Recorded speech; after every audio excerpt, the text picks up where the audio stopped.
After 3 weeks of planning on watching Craig's final Bond film, buying the tickets early, planning to watch it on IMAX, and even spending the rest of the month on watching all the old Bond films and getting ready to watch it with my very friends at places such as Universal City Walk, I end up ditching all that and watching 2021's Dune instead. But I gotta admit, I think for once, I'm more than satisfied with the way things turned out. Dune, directed by Denis Villeneuve, is the 3-hour sci-fi epic that was originally planned to be released back in 2020. You don't know where this is going. And after being postponed into coming out of fall of this year, became possibly one of the most anticipated films of our generation, if not of all time, after the insanity of the reactions from those legendary trailers that came out over the summer that got people, including myself, to get excited about and learn of it being this iconic franchise that originally started as a book series back in 1965. And after failing to watch No Time to Die in the premiere, I decided that very week or weekend, what the hell, I've been wanting to watch this film. My friends were all together and we decided, let's try to get this review out as early as possible. So without further ado, here's what I thought about Dune. You know, because we live in the era of blockbusters and franchises and even cinematic universes, it's easy to forget that a film like Dune isn't something easy to pull off. Hell, it isn't even the first time someone attempts to adapt the damn thing with well, whatever the hell David Lynch was smoking when directing Sting in black underwear. First thing that comes to mind when it comes to praising this film is the casting. Once I heard Oscar Isaac was going to be in this film, I was already sold.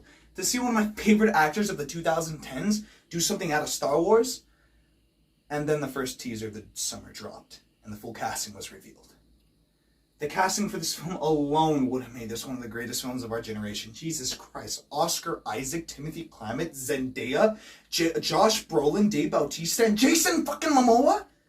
I just want to see the film of how they pulled off the casting at this point. And they all stole the show. No better representation of perfect casting than in Dune. With Isaac seemingly being born to play the leader of House Atreides. With Timothy seemingly being born to play the son of the Atreides family. Having you care for him and having so many questions about him at the same time. And Zendaya also being another show stealer herself, despite only being in the film for about 15 minutes total runtime, and it absolutely having you hooked to the screen. Now, the next part of the film was actually the part that I expected to fail, after hearing so many fans whine about it for all these years, and that was the writing. When you hear fans talk about the lore of Dune and the original book series, you hear the near biblical amounts of lore that this series apparently has, apparently spanning about 10,000 years worth of lore, which fans just deemed impossible to ever be able to be pulled off into adapting into a film. Which is where Dennis and the writers pulled the most genius move in film history and flexed a little bit of the writing skills. They didn't adapt Dune into a film. They adapted Dune into a film series, at least a trilogy, instantly reminding me of what Lucas pulled off 40 years ago when making the original Star Wars trilogy. As a matter of fact, fun fact, Lucas was inspired to make the Star Wars films from the Dune book series. Also the Akira Kurosawa films, but mainly the Dune book series. Tatooine is literally supposed to be Planet Dune. The point is that Dennis realized that this film was never going to be enough to be able to put everything into the story. So he did what Lucas did with A New Hope 40 years ago. He just used it as a setup for this universe. Instantly in this film, which you have this endless introduction, so many characters, so many worlds, and yet so many questions, so many mysteries, so many things that are not set up. Something that J.J. Abrams once geniusly did, I believe in a TED Talks, talking about what they call the mystery box. When in the original Star Wars film, just called Star Wars in '77, when they reveal Obi-Wan Kenobi and played by Alec Guinness, and talks about things such as the Clone Wars and the Jedi Knights and the Old Republic, but you don't really get much more after that. But it's not forgotten. It's set up. It's meant to be a mystery, something that keeps you asking questions, something that keeps you coming back for more. And they did that and then some with Dune. This has to be one of the most exciting worlds I've ever wanted to learn more from. So much that I actually even want to read the books. And I hate reading fucking books. That's how good the writing was in this film. But Villeneuve was never even known for his masterful writing. There was something else that he had mastered, that he'd already left an immense impact in the film industry with. And that was the cinematography. Every single sequence in this film is just visually stunning, from the epic battle sequences to even just the conversation between characters. Just the way that they're set up with conversations between leaders grabbing your attention. The sense of just being in pure awe, or sometimes pure shock, is every other 10 minutes of this film. Instantly, the first images that come into my head are nothing but these fascinating and stunning visuals. And I'm just talking about the first 10 minutes of the film. Then, there's another part of this film that I have to talk about, out of the hundreds of things I have to talk about this film. And that's the film's score. Hans Zimmer, you know him, and you probably already worship him for his god-tier bass drops.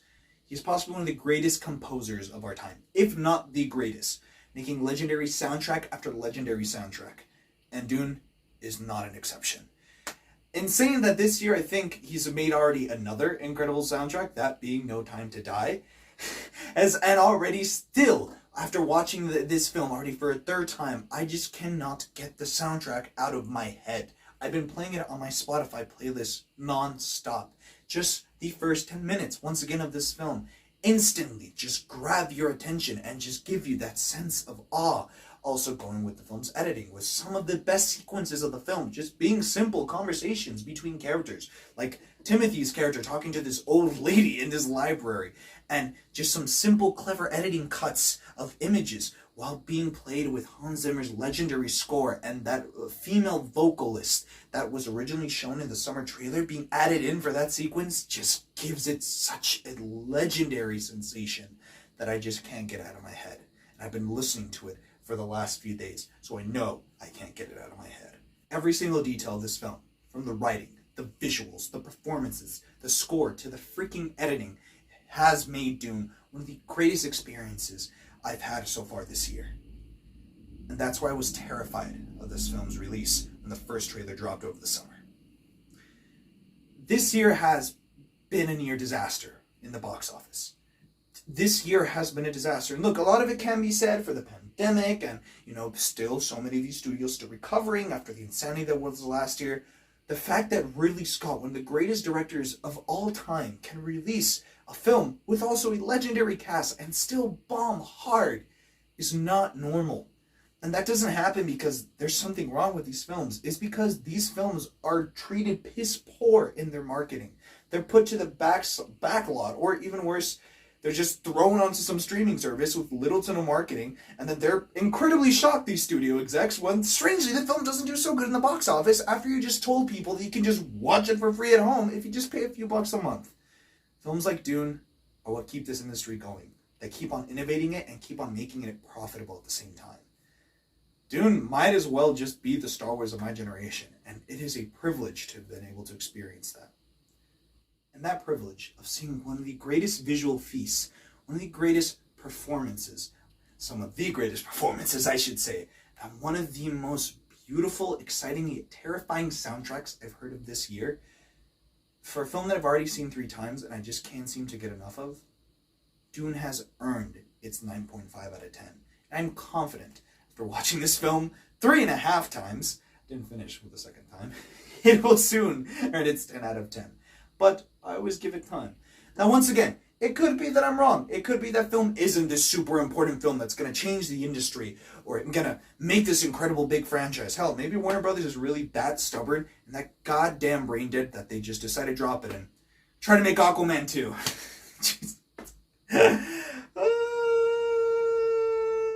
Guys, that was my review for Dune. What did you guys think of the film if you already seen it? If you haven't, do you plan on watching it on an IMAX screen? The answer should be yes. I really appreciate you guys being patient with this. As I said, I saw this one 3 weeks ago, but my life has been really thrown into just an insane roller coaster with some of the craziest loops I never deemed possible.